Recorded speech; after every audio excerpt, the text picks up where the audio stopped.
et le père leur partagea son bien. Un seul demande son bien, mais le père partage aux deux. Souvent, lorsque nous parlons de ce fils prodigue, nous parlons comme si c'est seulement lui qui avait pris son héritage. Mais lorsque nous lisons en profondeur, ce n'est pas seulement lui qui avait pris son héritage. Même l'autre fils aîné avait pris son héritage. En soi, le fils prodigue ou le fils cadet avait dit très haut, c'est que le fils aîné disait tout bas, car lorsque on lui a donné la part de son héritage, il n'avait pas refusé. Alléluia. Il demande, un seul demande, mais le père donne aux deux. L'un prend ce qui lui est donné et il s'en va, mais l'autre prend ce qui lui est donné et il reste. Mais les deux avaient reçu leur part d'héritage. Le problème, mes frères et sœurs, ce n'est pas réclamer l'héritage, mais où tu vas avec l'héritage. Amen. Le problème, ce n'est pas de dire à Dieu, bénis-moi, parce que certains aujourd'hui commencent à prêcher contre la richesse et la bénédiction. Je pense que ce n'est pas biblique. Un chrétien doit dire à Dieu de le bénir. Il n'y a pas de péché à cela. Mais qu'est-ce que tu deviens après que Dieu soit béni? C'est ça la question. Qu'est-ce que tu deviens après avoir reçu ton héritage? C'est ça le problème. Le père n'était pas fâché que le fils cadet puisse demander son héritage. Il lui a donné et il a même donné au fils aîné qui n'avait pas demandé parce que c'était prévu. Le problème de Dieu, ce n'est pas que tu deviennes riche ou millionnaire, mais quand tu seras millionnaire, est-ce que tu vas l'aimer? Est-ce que tu vas le servir? Est-ce que tu vas l'adorer? Est-ce que tu vas continuer? Est-ce que tu vas persévérer? Est-ce que tu seras humble? Est-ce que tu seras pur? Est-ce que tu vas le servir avec les biens qu'il va te donner? Dieu n'est pas contre les millions, Dieu n'est pas contre la richesse, Dieu n'est pas contre l'abondance, mais Dieu est contre ce que nous devenons après qu'il nous ait enrichis.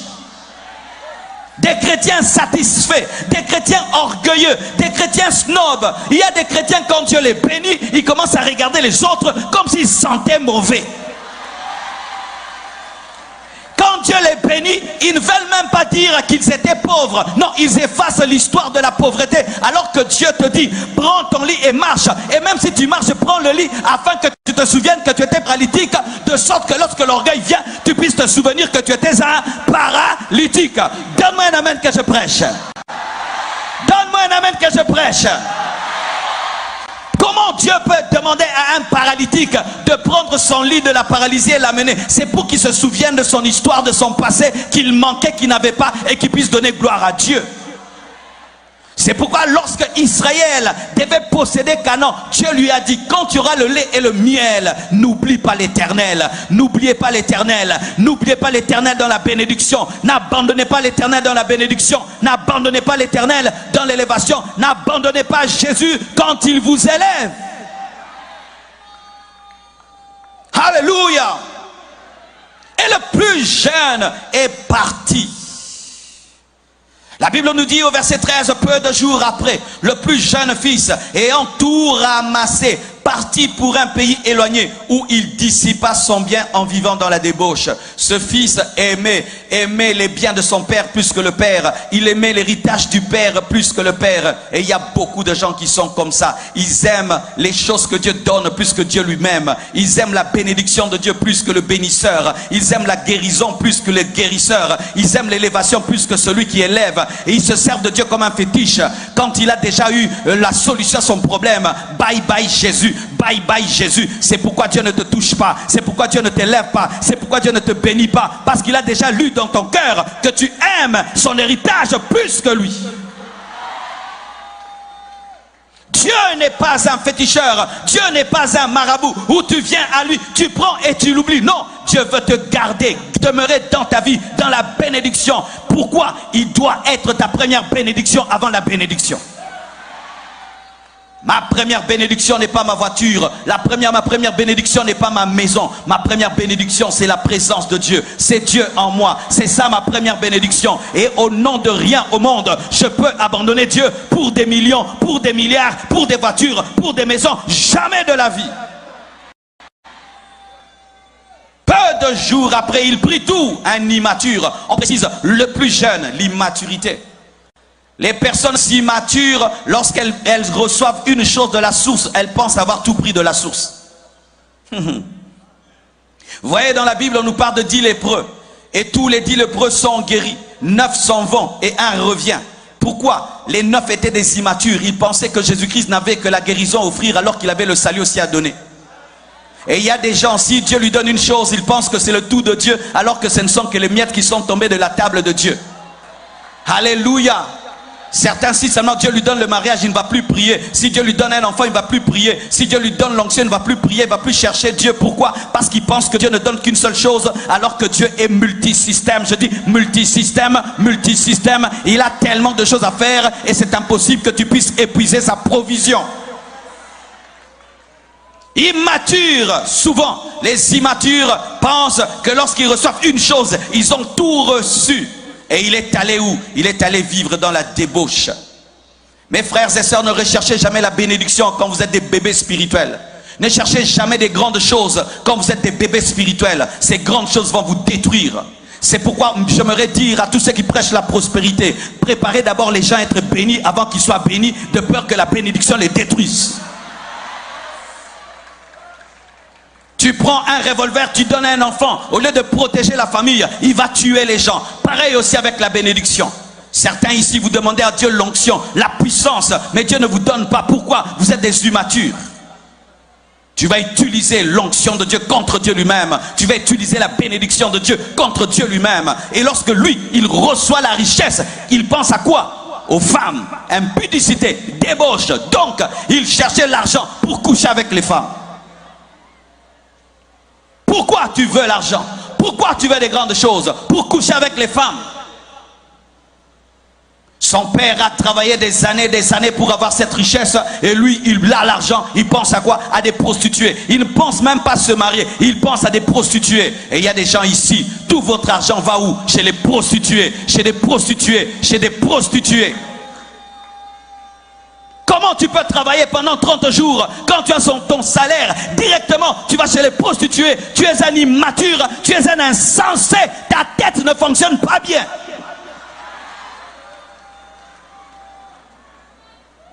Qu'es-tu en train de faire avec ce que Dieu t'a donné? Dieu t'a donné la force, tu vis dans la débauche. Dieu t'a donné la beauté, tu vis dans la débauche. Dieu t'a donné l'argent, tu vis dans la débauche. Et même d'autres, quand Dieu leur donne l'onction, c'est qu'ils en profitent pour coucher avec les femmes. Je sais ce que je dis.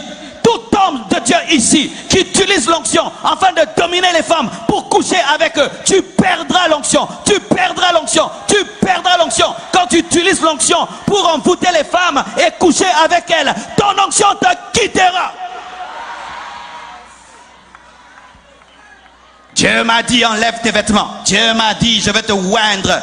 Escroc, voyou spirituel.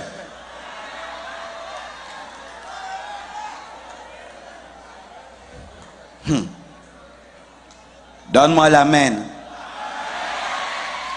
Ah, je suis venu parler à moi. Alléluia.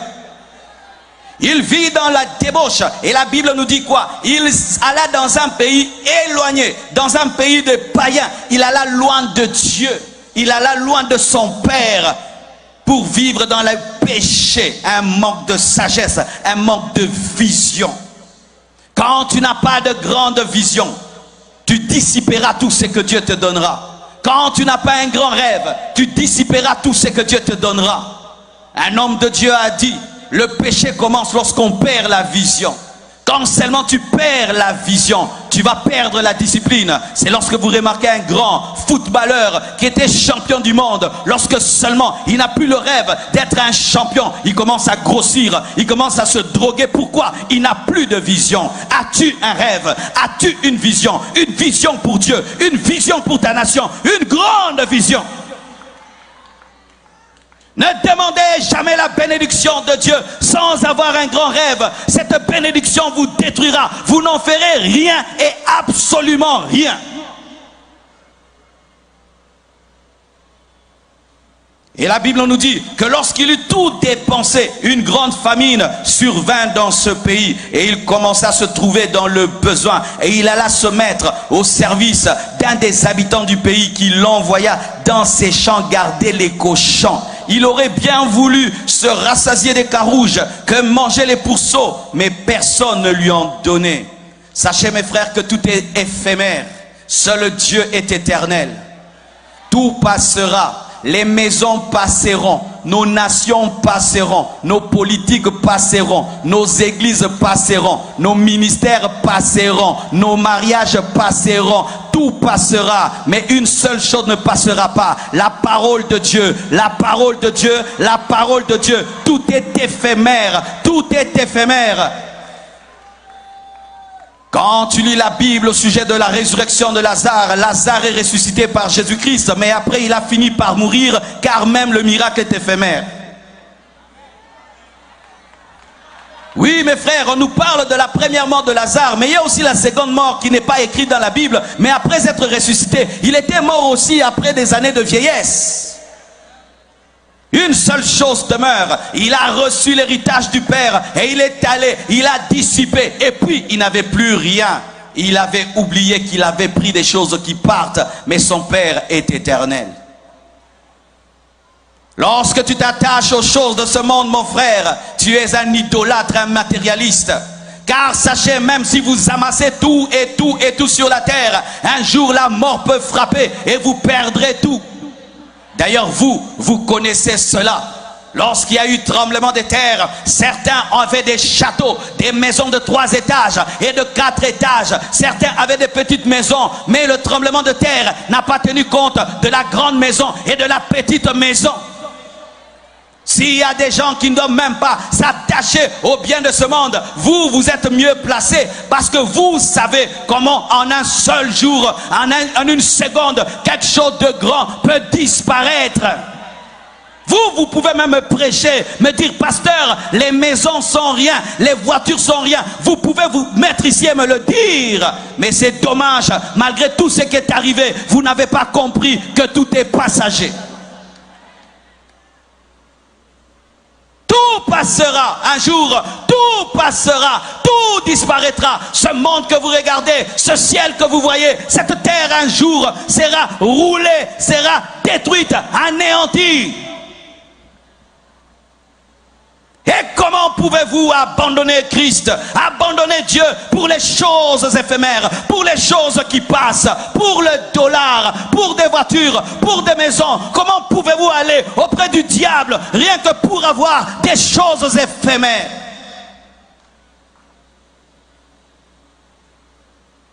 Il perd du tout. Il alla loin de son père et cet enfant de riche se retrouve esclave, se retrouve serviteur de qui? D'un païen en train de paître des cochons, des animaux impurs. Et là, j'aimerais parler à certains. Mon frère, hier, c'était toi qui chassais les démons. Aujourd'hui, les démons te dominent à cause du péché. Hier, lui, c'était le chef qui envoyait les gens. Maintenant, c'est lui qu'on envoie. Le dominateur est devenu esclave. Hier, c'est toi qui disais aux autres d'abandonner le péché. Mais aujourd'hui, c'est à toi qu'on dit d'abandonner le péché. Hier, tu avais le pouvoir et l'autorité. Mais aujourd'hui, tu es sous l'emprise des puissants des ténèbres. Tu es comme Samson.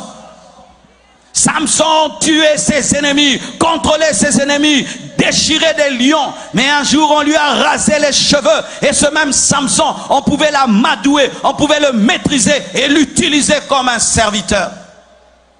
C'est ça, la déchéance que le péché amène. Le péché vole le pouvoir, vole la puissance, vole la domination. Le péché appauvrit, détruit. Le péché t'amène au bas plus que terre. Ce jeune homme se retrouvait esclave en train de travailler pour des cochons et il désirait même manger la nourriture des cochons. C'est quand vous voyez quelqu'un qui était un grand serviteur de Dieu, un grand enfant de Dieu, un modèle, mais vous entendez, il est dans l'homosexualité, il est dans ceci, il est dans cela. Vous dites comment le péché? Ne jouez pas avec la désobéissance, ne jouez pas avec le péché. Il amène la déchéance. Si le péché de Lucifer a fait de lui un démon, a fait de lui un Satan, le péché aussi va te déchoir. Ne blaguez pas avec ça. C'est pourquoi quand vous allez dans vos églises et qu'on vous prêche la parole, prenez au sérieux la prédication du pasteur, pratiquez-la, abandonnez le mal, sinon vous serez déchus. Ce jeune homme a commencé à désirer des choses qu'il ne mangeait pas chez eux. Il a commencé à désirer manger comme les cochons. Il a commencé à désirer la nourriture des cochons. C'est ce qui arrive. Lorsque tu t'éloignes de Dieu, tu vas désirer la nourriture des cochons. Tu vas désirer la vie des païens. Tu vas vouloir t'habiller comme eux. Tu vas vouloir parler comme eux. Tu vas vouloir faire ce qu'ils font. Tu voudras te droguer comme eux. Tu voudrais être homosexuel comme eux. Tu voudrais être lesbienne comme eux. Tu voudras manger ce qu'ils mangent, te comporter comme ils se comportent. Tu auras la vie d'un cochon. Car sachez mes frères, lorsqu'un homme vit dans le péché, il vit comme un cochon.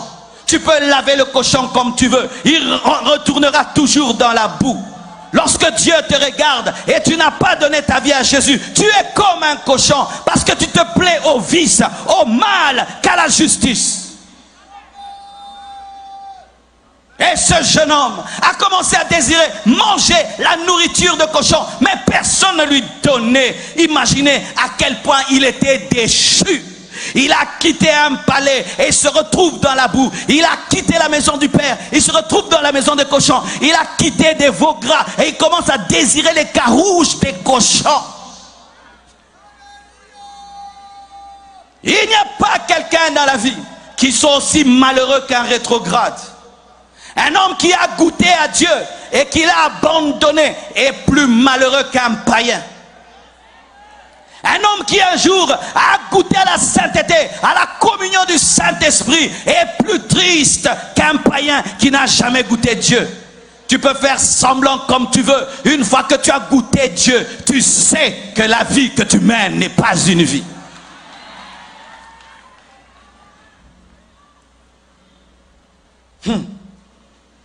Mais ce que j'aime, et là vraiment je commence à entrer en profondeur. La Bible dit, étant rentré en lui-même, il se dit, combien de mercenaires chez mon père ont du pain en abondance, et moi ici je meurs de faim. C'est là que commence le processus de la restauration. Dieu ne peut te restaurer sans ta collaboration. Dieu n'a pas transformé ce garçon en Superman où il a quitté du coup la maison de cochon et directement il est tombé dans la maison du Père. Il devait entrer en lui-même, il devait marcher et il y a ta part. On te prêche la parole, ta part c'est de croire. On te prêche la parole, ta part c'est de te repentir. C'est pourquoi, même si nous sommes nombreux en ce lieu, ne tombez pas dans un mouvement de foule. Car des fois, mes frères, lorsqu'il y a beaucoup d'hommes dans un endroit, les gens ne réfléchissent plus, mais ils ont trop conscience de la foule. Nous sommes nombreux, hein? Nous sommes nombreux, hein? Nous sommes nombreux, hein? Tu as vu la lumière là? Tu as vu l'écran là? Tu as vu? Fais attention, ne sois pas distrait. Étant entré en lui-même, c'est là que les choses commencent. Entrer en soi-même. Entrer en soi-même demande le silence. L'homme moderne n'a plus des moments de silence. C'est pourquoi l'homme moderne ne revient pas à Dieu. Dès le matin, quand tu te réveilles, c'est la sonnerie qui sonne. Après le téléphone, on t'appelle. Après le téléphone, il y a des messages sur WhatsApp. Après, il y a la télé. Après, il faut sortir. Et il y a le bruit, le bruit, le bruit, le bruit, le bruit. Nous sommes en permanence dans le bruit que nous n'avons pas des moments de silence pour entrer en nous-mêmes. Nous sommes tellement occupés que nous n'avons pas le temps d'introspection où tu fais le bilan de ta vie et tu te dis où est-ce que j'en suis avec ma vie, où est-ce que j'en suis avec Dieu. Je prie que tu entres en toi-même maintenant. Je prie que tu entres en toi-même. Je prie que tu te concentres. Concentre-toi, entre en toi-même. N'aie pas conscience de moi, aie conscience de Dieu qui te parle maintenant. Étant entré en lui-même, il s'est dit, ça c'est quelle vie que je mène? Qu'est-ce que je fais là? Il a fait le bilan de sa vie et il a dit, c'est négatif. Comment je peux me retrouver ici?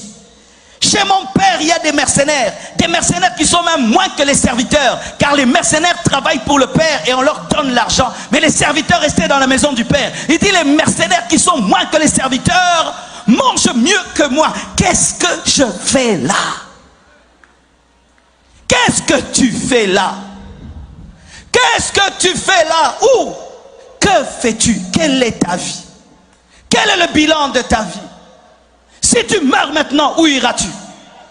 Si maintenant la terre s'ouvre et nous sommes tous engloutis, où finiras-tu ton éternité?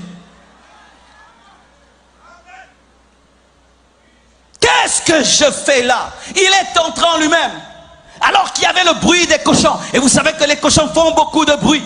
Et toi, souvent, lorsque tu veux entrer en toi-même et te concentrer sur Jésus-Christ, qu'est-ce qui se passe? Tes amis font tellement de bruit. On peut m'enlever ça. Tes amis font tellement de bruit. Tu vas encore à l'église. Tu viens d'où? De la soirée de gloire. Ah, écoutez qui est le pasteur Marcelo. Oh, tu perds ton temps. Tu perds ton temps. Les cochons font toujours des bruits. Concentre-toi, malgré le bruit des cochons, malgré le découragement de tes amis, des membres de ta famille. Entre en toi-même et fais un bilan. Cette vie que je mène va me mener où? Où finirai-je ma vie? Moi qui étais un bon garçon, comment je commence à devenir un meurtrier? Moi qui étais si doux, comment je suis devenu si méchant? Ce mauvais cœur-ci, il va m'amener où? Entre en toi-même. Fais une introspection. Fais un bilan.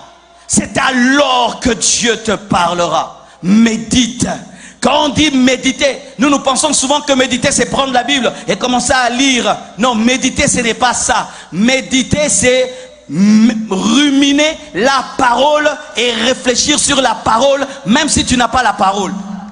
C'est-à-dire je lis Jean 3,16 et pendant toute la journée je réfléchis par rapport à Jean 3,16 et tout ce que je fais, je le fais par rapport à Jean 3,16. Je prends des temps pour réfléchir avec l'esprit et la parole. C'est ça méditer.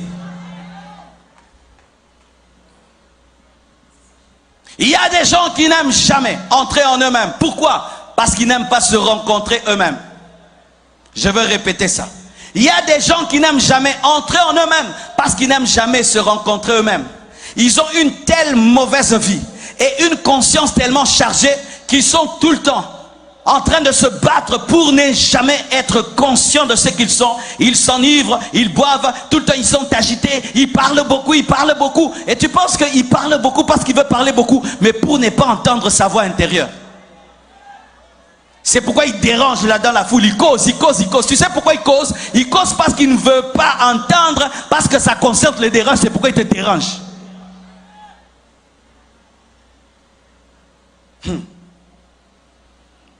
Et il fait une comparaison avec son passé. Qu'est-ce que je fais ici? Dans mon passé, j'étais dans la gloire. Mais qu'est-ce que je fais ici? Est-ce que vous faites des fois une comparaison entre vos passés et votre présent? La vie d'un homme normal, la voici. Ton passé sera toujours moins glorieux que ton présent. Mais si tu remarques que ton passé est plus glorieux que ton présent, il y a un problème. Dans la vraie vie, on va de gloire en gloire. Spirituellement, de gloire en gloire. Mais si quand tu parles de ta vie de prière, de ta sanctification, de ton amour pour Dieu, c'était plus dans le passé que dans le présent, tu as un problème. Quand tu parles de la prière, c'est au passé. Quand tu parles du jeûne, c'est au passé. Quand tu parles de l'évangélisation, c'est au passé. Quand tu parles de la sanctification, c'est au passé. Quand tu parles de la consécration, c'est au passé. Tu as un problème. Il regarde son passé, il regarde son présent et il se rend compte que son passé est plus glorieux que son présent. C'est alors qu'un processus de repentance commence et que l'œuvre de l'Esprit commence. Car pour qu'un homme revienne à Dieu, il faut qu'il soit convaincu par le Saint-Esprit et il faut qu'il se laisse convaincre par le Saint-Esprit. Pendant que je prêche, tu entends l'Esprit de Dieu te parler et ta conscience, il y a une lutte et laisse l'Esprit de Dieu te convaincre. Et il dit maintenant, je me lèverai, j'irai vers mon Père et je lui dirai, mon Père, j'ai péché contre le ciel et contre toi. Je ne suis plus digne d'être appelé ton fils. Traite-moi comme l'un de tes mercenaires. Il a commencé à avoir des bonnes pensées. Quand un homme veut revenir à Dieu, des bonnes pensées commencent. Tu commences à avoir des bonnes pensées. Il faut que je rentre à Dieu. Qu'est-ce que je suis en train de faire ici? Ça, ce n'est pas une bonne vie. C'est déjà un bon processus. Il a commencé à penser. Il dit, je rentrerai au Père.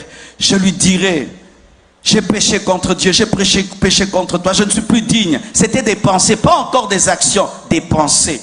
Et je prie que le Saint-Esprit te donne des bonnes pensées. Je prie que le Saint-Esprit te donne des bonnes pensées. Je prie que le Saint-Esprit te donne des bonnes pensées. Je prie que le Saint-Esprit te donne des bonnes pensées. Des pensées de repentance, des pensées de conversion, des pensées de restauration.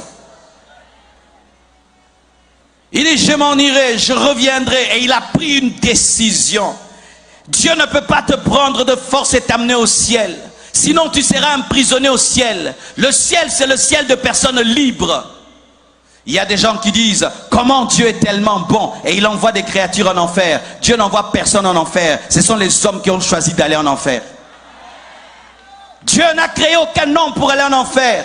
Tous les hommes qui iront en enfer, iront parce qu'ils ont refusé d'aller au ciel. Dieu ne crée pas des robots où il appuie play et tu te convertis. Non, tu dois collaborer avec la parole, collaborer avec le Saint-Esprit.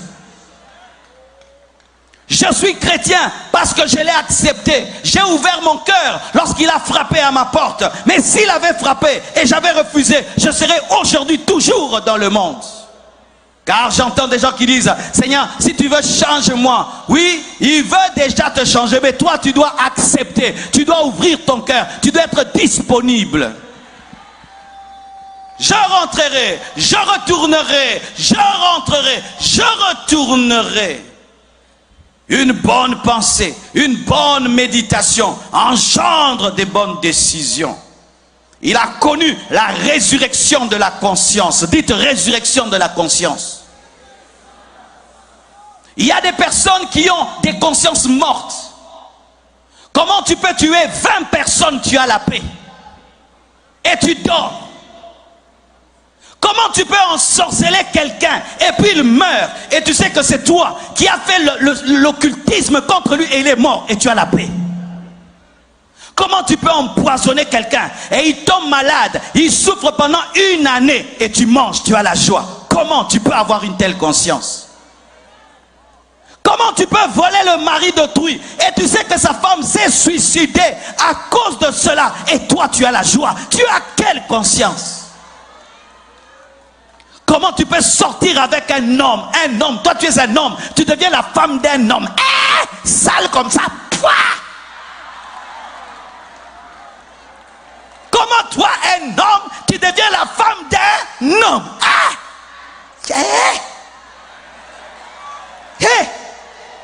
Moi, tu me tentes, je vais te donner un coup. Mais tu commets l'homosexualité. Mais tu dors, tu as la paix. Tu es une femme et tu as une femme comme mari et tu as la paix. Tu invoques les démons. Tu parles aux esprits et tu as la joie. Quelle est cette conscience que tu as? Ta conscience est morte. Un homme normal, quand il fait le mal, sa conscience lui reproche. Un homme normal, quand il dévie de la parole, la conscience lui reproche. Lorsque tu remarques que tu as une conscience qui ne te reproche plus le mal, fais très attention, tu as attrapé une maladie spirituelle.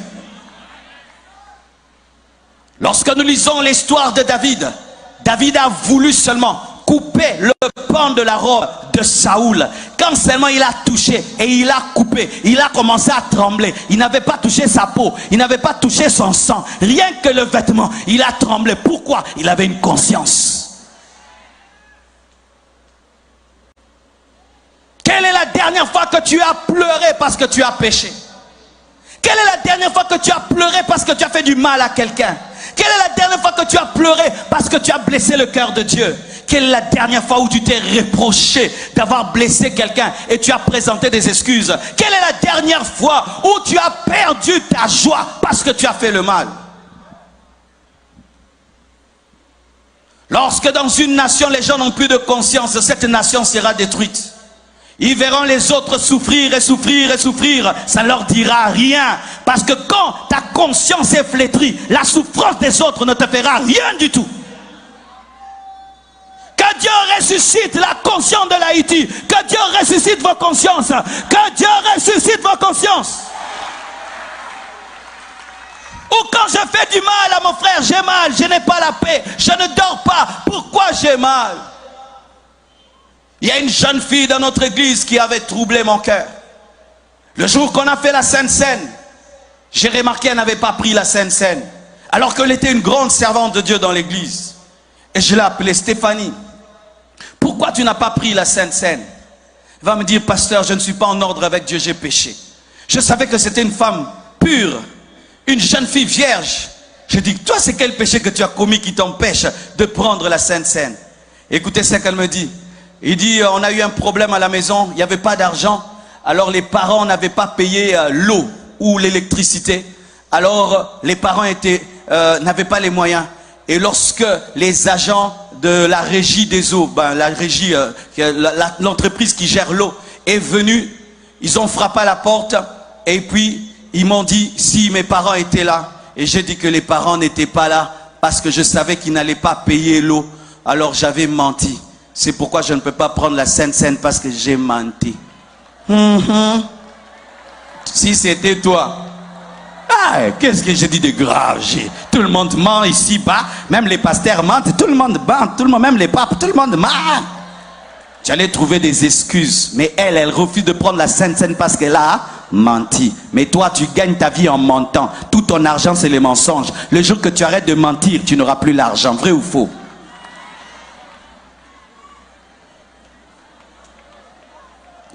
Elle ment et elle refuse. Pourquoi? Elle a une conscience qui agit encore, où elle peut se reprocher le mal. Quelle est la dernière fois que tu t'es reproché? Ce jeune homme entre en lui-même et il reconnaît le péché parce que sa conscience était ressuscitée. Et il prend la décision de retourner. Il planifie le retour et il accepte même la punition. Si en rentrant à la maison, mon père me dira que je ne suis plus son fils, j'accepte la punition. Aujourd'hui, nous avons des gens, ils pêchent et quand vous lui reprochez, il se fâche. Des filles qu'on engrosse et quand vous regardez sa grossesse, elle est fâchée. Qu'est-ce que tu regardes? On regarde ton gros ventre. Non, on regarde ton gros ventre. Ton gros ventre. Tu as un gros ventre mais tu n'es pas marié. On regarde ton gros ventre. Oh, je suis fâché. Tout le monde me critique parce que j'ai une grossesse. Oui. C'est toi qui as causé qu'on te critique. Si tu étais resté tranquille, on n'allait pas te critiquer. Accepte la condamnation et Dieu va te restaurer. Des gens qui pêchent, mais qui culpabilisent les autres qui n'ont pas péché. Donne-moi la main que je parle. Aujourd'hui même dans les églises, un choriste fait du mal, tu le suspends, il te culpabilise. Il ne vient plus à l'église et puis tu viens comme ça, le synthé ne joue pas et tous les anciens font une réunion. Comment tu as suspendu le frère qui joue au synthé? Il faut le ramener. Oh, que le synthé reste vide, que le synthé reste vide, que le synthé reste vide. Tu commets un scandale et on te reproche et tu te fâches contre celui qui te reproche. Aujourd'hui, les gens qui font le mal deviennent même plus courageux que les gens qui se sanctifient. On te dit pourquoi tu t'habilles mal et tu te fâches. Pourquoi tu portes cette mini qui montre tes cuisses? Mais c'est quoi là, hein? Vous ne respectez pas les gens. Oh, qui ne respecte pas l'autre? Toi qui montres ton corps ou moi qui te dis de bien t'habiller? Ce jeune homme, lorsqu'il se répand, il ne dit pas, c'est la faute de mon père. Si mon père me connaissait bien, pourquoi il m'a donné autant d'argent? Il ne fallait pas qu'il m'en donne, comme certains. Quand Dieu les reproche, il dit, ce n'est pas ma faute, c'est la faute de Dieu. Pourquoi il a mis Satan dans le monde? Dieu savait que le diable allait tenter l'homme. N'est-ce pas que Dieu est omniscient? Toujours des raisons et des arguments pour ne pas te repentir. Il n'a même pas dit, c'est la faute de mon grand frère. Il m'a mis tellement mal à l'aise que j'ai dû partir. Il a accepté la responsabilité. Arrêtez de chercher des faux fuyants lorsque vous péchez. Lorsque Dieu te parle, ne brandis pas la pauvreté. Ne brandis pas Haïti. Dis, Seigneur, j'ai péché. Ne dis pas c'est la situation du pays qui me pousse à faire ça. C'est la situation de ma famille. Ne présente pas tout cela. Reconnais devant Dieu. Il n'a rien présenté. Il a dit j'ai péché. Dis j'ai péché. Alléluia. Et la Bible nous dit, et il se leva et alla vers son père. Il n'a pas seulement médité, il a agi. Il y a des gens qui demeurent que dans les pensées. Je vais me repentir, hein? Je vais me convertir. Comme je vois beaucoup de gens qui m'écrivent sur internet. Pasteur, tu prêches bien, hein? Oh vraiment, cette parole vraiment me touche. Je n'ai que faire que la parole de Dieu te touche. Tu dois prendre une décision. Tu dois prendre une décision. Tu as déjà été trop touché comme ça. Tu as été trop touché. Prenez des décisions. N'appréciez pas que la parole. Ne perdez pas votre temps seulement qu'à méditer. Je changerai, je changerai. Vraiment, cette parole m'a touché. Vraiment, cette parole m'a touché. Allez plus loin que cela. Agissez. Il a dit, je rentrerai. Pensez. Et après, il se leva. Action. Lorsque l'action ne vient pas après la pensée et la décision ne sert à rien. Aujourd'hui, tu dois agir. Aujourd'hui, tu dois revenir. Tu ne dois pas seulement apprécier le message, mais tu dois aussi agir, répondre au message. Il rentra vers son père. Et la Bible nous dit, comme il était encore loin, son père le vit et fut ému de compassion. Il courut se jeter à son cou et le baisa. Waouh, acclamons la parole. Il est au loin de son père parmi les cochons. Il prend une décision. Il médite, il fait un bilan. Il décide de rentrer. Et il commence à rentrer. Pendant qu'il rentre, lui pensait qu'il allait aller jusqu'à la porte de papa et frapper. Papa, ouvre-moi, je suis là. Et son père allait dire, sors, quitte ma maison. Tu m'as fait du mal. Tu as pris ma richesse. Je ne veux plus de toi. Je me contente de mon seul fils aîné. Va-t'en. Et il pensait, il va insister, papa, même si je ne suis pas ton fils, je ne suis plus digne d'être ton fils, que je sois au moins ton mercenaire. Il pensait ça. C'était ça le film qu'il avait dans sa tête, qu'il ira jusqu'à la porte, qu'il frappera. Et son père sera tellement occupé. Et son père va résister. Et il va convaincre. Et au moins il sera accepté comme un mercenaire. Mais qu'est-ce qui se passe? Quand seulement il commence le premier pas vers la maison du père, de loin le père le voit. Alléluia. Pourquoi le père l'a vu? Parce que tous les matins, le père sortait pour regarder à l'horizon. Quand est-ce qu'il va revenir? Quand est-ce qu'il va revenir? Le père ne l'avait pas oublié. Le père t'a pas oublié. Le père t'attend. Le père t'attend. Il t'attend. Il t'attend en dehors de la maison. Il t'attend. C'est pourquoi nous avons quitté nos églises pour venir ici. Pourquoi? Le père est en train de t'attendre. Et pendant que lui marchait vers le père courait. Lorsque le pécheur marche vers Dieu, Dieu court vers le pécheur. Lorsque le pécheur marche vers Dieu, Dieu court vers le pécheur. Lorsque le pécheur marche vers Dieu, Dieu court vers le pécheur. L'amour de Dieu a plus de vitesse que ta repentance. L'amour de Dieu a plus de vitesse que ta repentance. Je dis l'amour de Dieu a plus de vitesse que ta repentance. L'amour de Dieu a plus de vitesse que ta repentance. Pendant que lui marche en se repentant, le Père court en l'aimant. Pendant que lui marche en se repentant, le Père court avec des compassions, rempli de compassion. La compassion de Dieu est plus élevée que ta repentance. Et lorsqu'il arrive, il commence sa récitation comme il avait prévu. Papa, j'ai péché contre toi, je ne suis plus digne. Son père dit, arrête ça, arrête ça. Comme tu es rentré, on lui a donné un nouvel habit.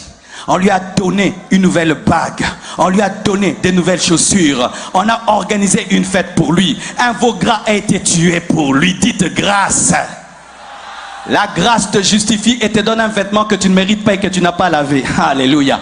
La grâce te restaure et te donne un pouvoir que tu as perdu, l'anneau. La grâce te redonne la passion et le zèle que tu avais avant, les chaussures. Si tu rentres au Père, tu auras l'habit. Si tu rentres au Père, tu auras l'anneau. Si tu rentres au Père, tu auras les chaussures. Si tu rentres au Père, tu seras sanctifié. Si tu rentres au Père, tu seras puissant. Si tu rentres au Père, tu seras zélé.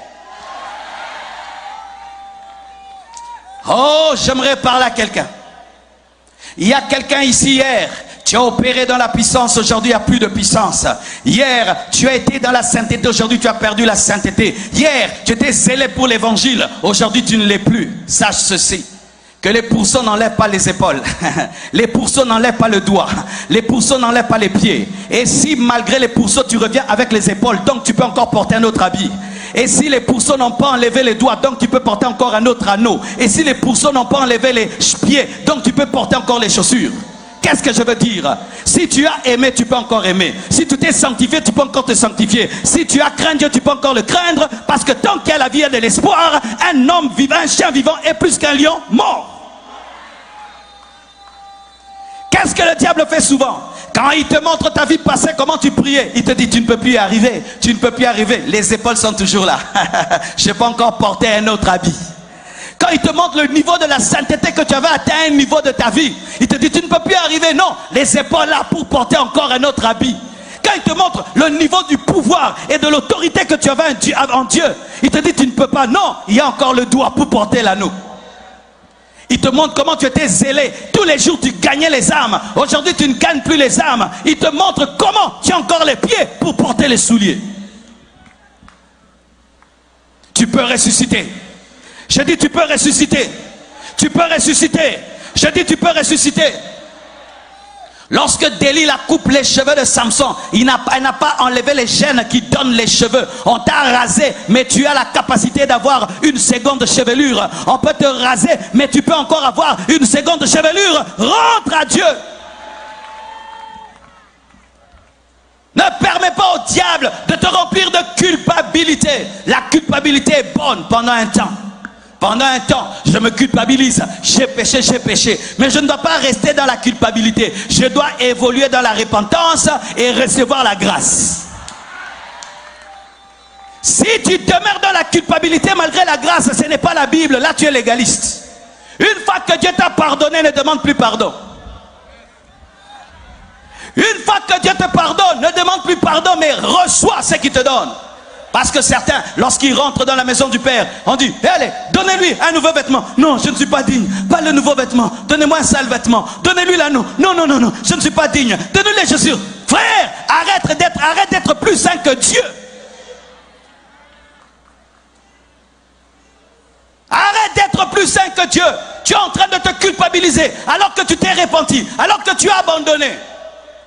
Et certains vous gênez beaucoup. On pense que c'est le zèle, alors que c'est l'incrédulité, la culpabilité. Tu aimerais mériter le pardon de Dieu, alors que dans le Nouveau Testament, on ne gêne pas pour être pardonné, mais on doit croire que le sang de Jésus-Christ peut effacer nos péchés. Dans la Nouvelle Alliance, on ne gêne pas pour être pardonné, mais tu gênes beaucoup. Pourquoi? Parce que tu aimerais mériter le pardon, alors que Dieu te le donne par grâce.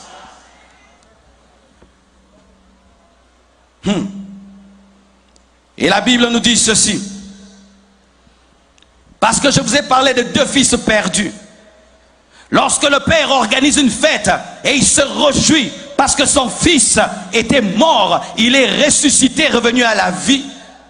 Le fils aîné, alors qu'il est en train de travailler pour le père dans le champ, en train de travailler pour le père dans le champ, en train de servir Dieu dans son département, en train de servir Dieu dans son ministère, il entend qu'un nouveau venu est venu et c'est son frère qui est rentré et on organise une fête pour lui et il dit c'est quoi là? Il dit que c'est ton frère qui est revenu et ton père a organisé une fête pour lui et au lieu qu'il soit heureux, oh enfin mon frère est revenu, il se dit pourquoi cela?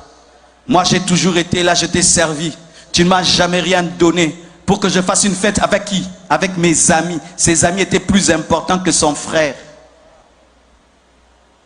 C'est pourquoi j'aimerais vous dire, ce jeune homme aussi était perdu. Il n'y avait pas que un fils perdu, il y en avait deux. Un était perdu et prodigue, c'est-à-dire perdu mais dépensier. Mais un autre était perdu mais économe. Donne-moi la main, je vais t'expliquer maintenant. L'autre était perdu en dehors de la maison du Père. Mais l'autre était perdu dans la maison du Père. Pourquoi je dis? Malgré qu'il était dans la maison du Père, il ne connaissait pas le cœur de son Père. Malgré qu'il était dans la maison du Père, il n'avait pas les sentiments de son Père. Malgré qu'il était dans la maison du Père, il ne connaissait pas la vision de son Père. Malgré qu'il était dans la maison du Père, il n'avait pas le cœur du Père. Il était perdu, mais dans la maison du Père. Donne-moi la main, je vais te parler. Il y a deux sortes de païens. Il y a les païens du dehors et il y a les païens du dedans. Il y a deux sortes de chiens. Il y a les chiens domestiques et les chiens sauvages. Les païens qui ne viennent jamais à l'église, ce sont les chiens sauvages. Mais il y a d'autres, ils sont païens dans l'église, des chiens domestiqués. Donne-moi la main, je vais te parler. Vous qui pensez qu'aller à l'église amène au ciel, j'aimerais aujourd'hui vous troubler. Aller à l'église n'amène pas au ciel. Avoir des responsabilités n'amène pas au ciel. Prêcher n'amène pas au ciel.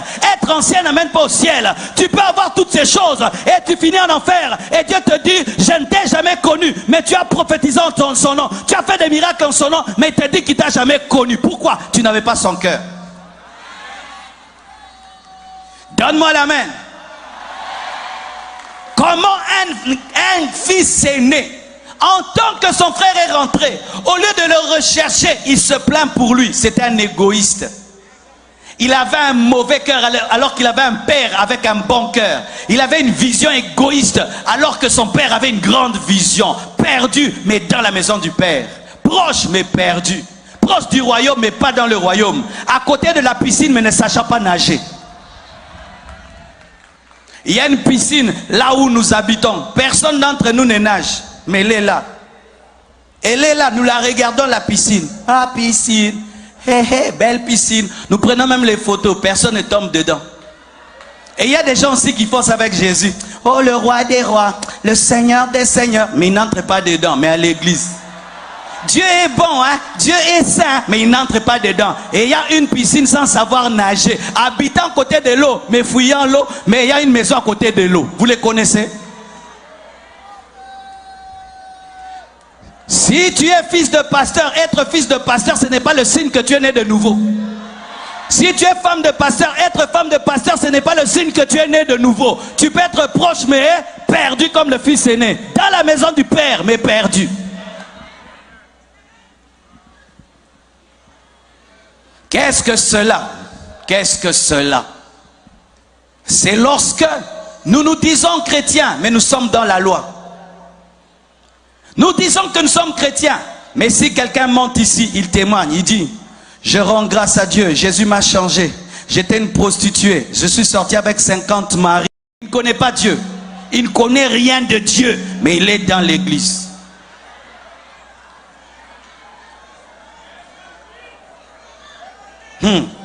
Donne-moi la main que je continue. Mes frères et sœurs, lorsque tu es le fils prodigue et tu rentres à la maison, n'écoute jamais le fils aîné, parce que tu n'es pas rentré pour le fils aîné, tu es rentré pour papa. Je dis, tu n'es pas rentré pour le fils aîné, tu es rentré pour papa. Et si le fils aîné est fâché, qu'il se fâche, toi tu n'es pas venu pour lui. Et d'ailleurs, on n'a pas utilisé son héritage pour t'organiser la fête, mais le veau gras, c'est le veau gras du Père. Et lorsque tu rentres à Dieu, même si les religieux disent n'importe quoi, concentre-toi sur Jésus, concentre-toi sur Jésus, concentre-toi sur Jésus. Même si on te critique, concentre-toi sur Jésus. Même si on ne te comprend pas, concentre-toi sur Jésus. Tu n'es pas venu pour eux, tu es venu pour Jésus. Donne-moi la main. Donne-moi la main. Si le ciel fait la fête, je fais la fête même si je suis indigne. Si le ciel fait la fête, je fais la fête même si je suis indigne. Mais le fils aîné te dira, tu dois faire le deuil alors que le père fait une fête. Concentrez-vous sur Dieu. Quiconque ici va revenir à Dieu, quelles que soient les critiques et tout ce qu'on dira sur toi, sache ceci, ce n'est pas le fils aîné qui te sauve, c'est le Père. Et alors, tu ne vas pas quitter l'église pour un homme.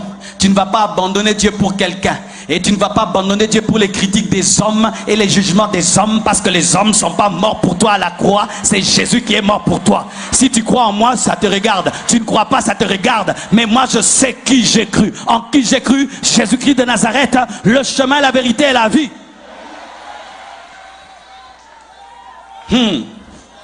Alléluia.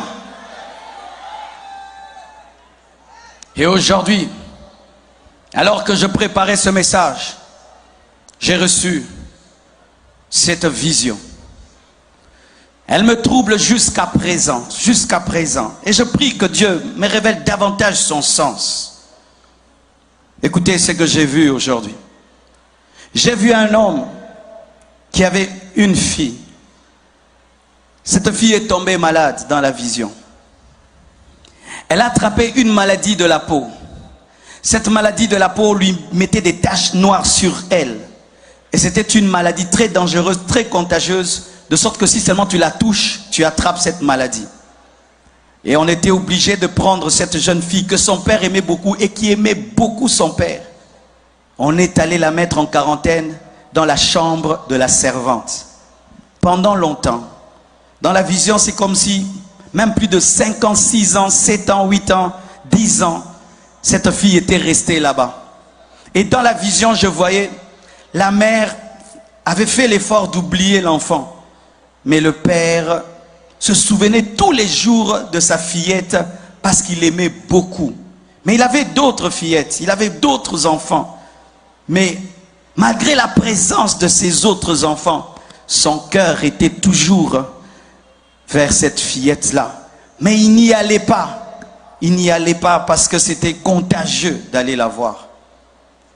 Mais après des années, il a fait l'effort.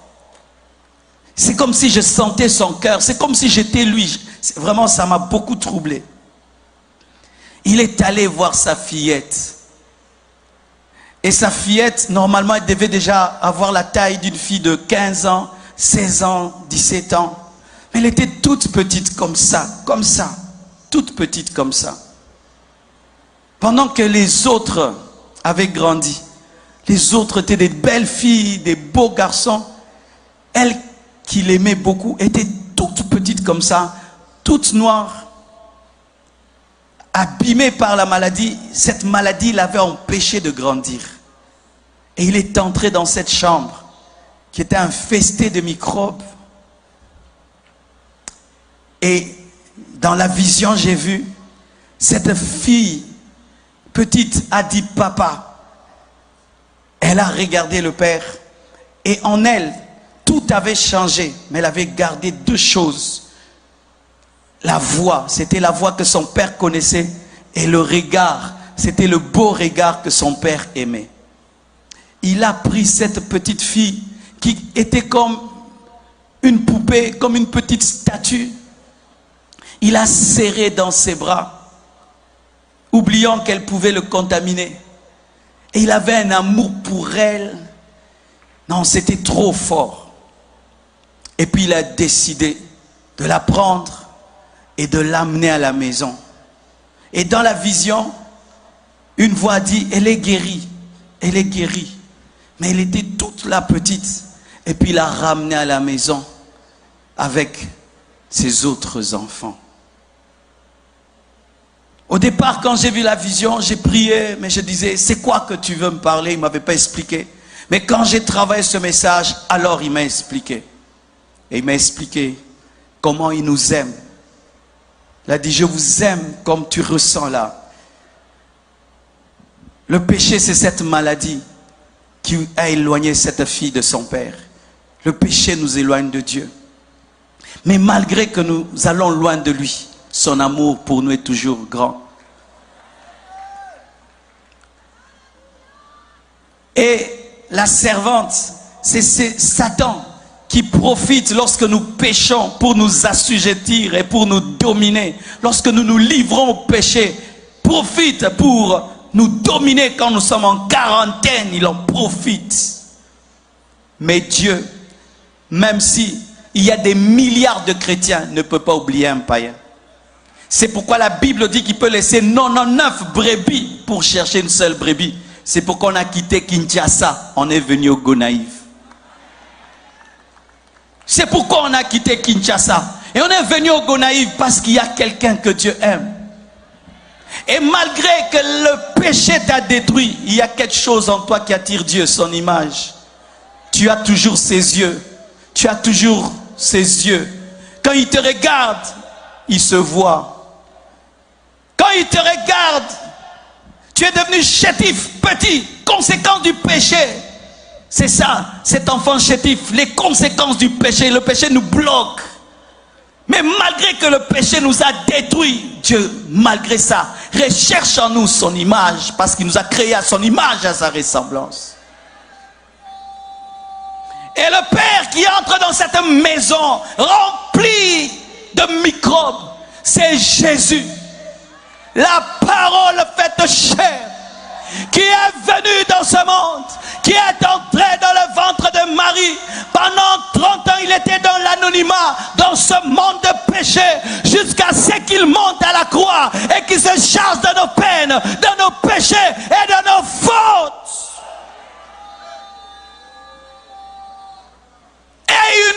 Et il nous a pris. Il a accepté la contagion. Il est devenu péché pour qu'on nous soit manifesté la justice de Dieu. Il est mort pour qu'on vive. Il s'est appauvri pour qu'on soit riche. Et dans ses meurtrissures, nous sommes guéris. Il a accepté de prendre notre place afin de nous ramener au Père et que le Père nous restaure. Ne dites jamais à un païen que Dieu ne l'aime pas. Archi faux. Dites-lui que Jésus l'aime et qu'il rentre au Père. Car même les hommes qui rentrent en enfer, Dieu les jettera là-bas, mais en les aimant. Mais comme ils ont refusé la solution du salut, il ne peut rien faire pour eux. Car Dieu n'a pas des prisonniers au ciel, mais des hommes libres. Que Dieu bénisse sa parole.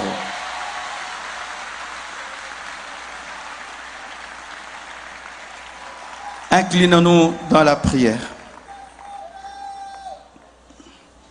Tenons-nous debout, s'il vous plaît. Dieu t'aime, il t'aime tellement, tellement, il t'aime tellement. Quelle que soit la profondeur de tes péchés, viens, il va te pardonner. Quelle que soit la déchéance dans laquelle tu te retrouves, viens. Jésus. Ne laisse pas le diable te parler. Pas quitter le diable à parler avec vous. Aujourd'hui, si tu ouvres ton cœur, il va te changer. Jeudi, si vous ouvrez le cœur, bon Dieu l'a changé. Et vous qui venez donner vos vies à Jésus, arrêtez de me filmer. Concentrez-vous sur votre salut que me filmer. Pas filmer, s'il vous plaît. Comment vous pouvez venir donner vos vies à Jésus, vous filmez le prédicateur et vous prenez des photos? Vous n'êtes pas assez concentré. Comment tu peux venir devant te repentir? Tu es en train de filmer le prédicateur. Pas filmer avec téléphone. Des fois, nous devons oublier nos téléphones. Des fois, il faut oublier ta caméra, ta photo. Te concentrer sur ta vie spirituelle. Tout le temps, le téléphone, le téléphone, le téléphone. Déposer le téléphone. C'est sérieux ce qui se passe ici. Ton éternité en dépend. Éternité au plus important. J'attends encore quelques minutes. M'attendons pendant quelques minutes. Pour certains qui doivent venir également. Pour même qui doivent venir. Ta vie a tellement de la valeur que si tout le monde aujourd'hui est sauvé, toi tu n'es pas sauvé, cela va te blesser le cœur de Dieu. Viens.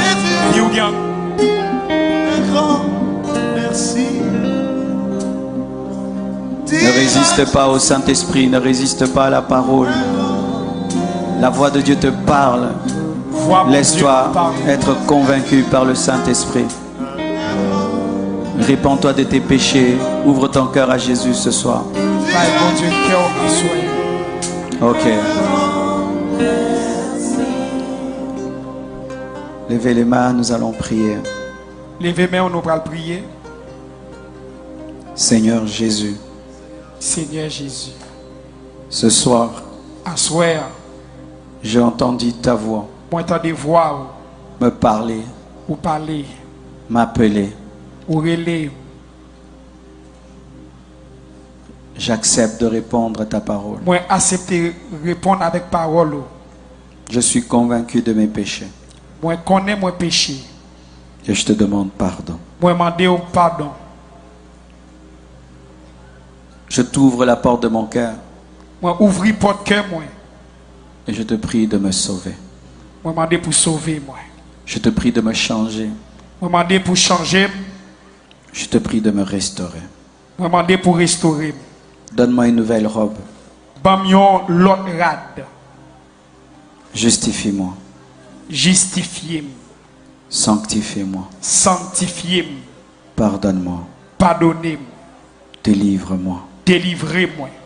Donne-moi le Saint-Esprit. Ban moi Saint-Esprit. Écris mon nom dans le livre de vie. Écris nom dans le livre la vie. Transforme-moi totalement. Transforme. Je confesse de ma bouche Moi confesser avec bouche moi.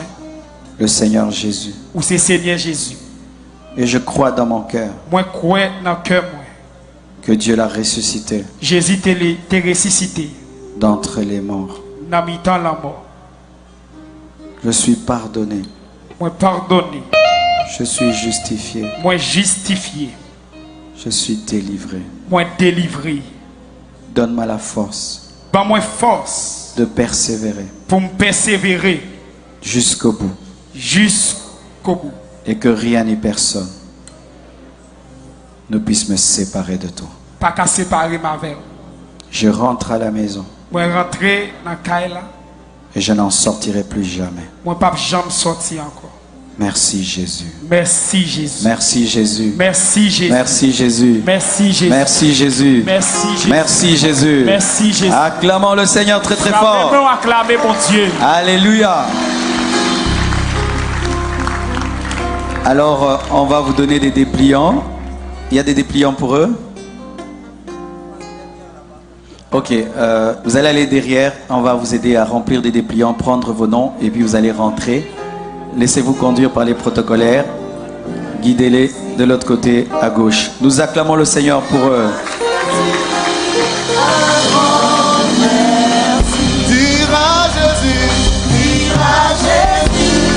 Acclamons le Seigneur pour la moisson. Il y a une fête au ciel.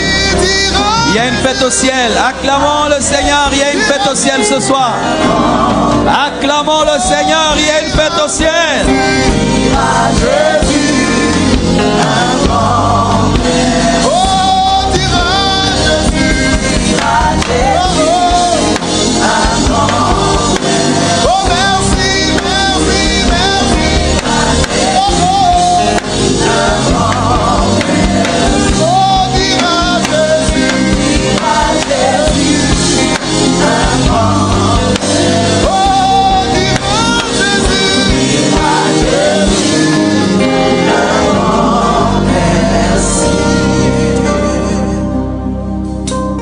Levons les mains, nous allons prier avant de nous séparer. Alléluia.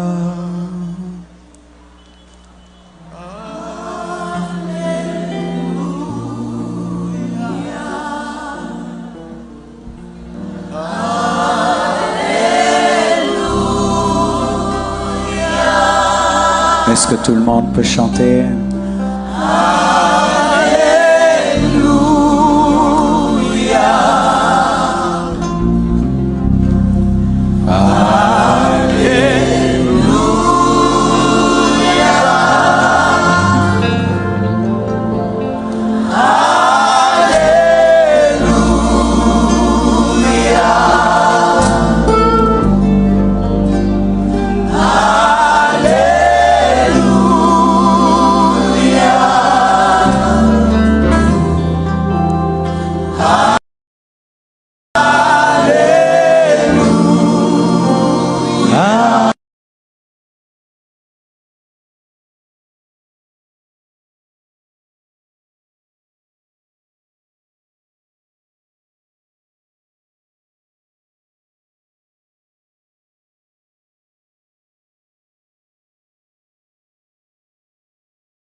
Amis téléspectateurs, frères et sœurs supporters de tous les horizons, l'équipe de la Télé-Louange aimerait que vous soyez avec elle pour souffler son 11e bougie d'anniversaire dans un grand dîner gala le dimanche 9 juin 2019 à compter de 6h PM.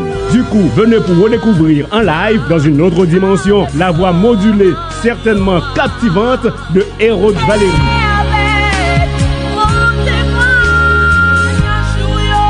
Et pour la première fois à Boston, depuis la Floride, l'artiste à la voix exceptionnelle, Marielle Donatien Jean-François.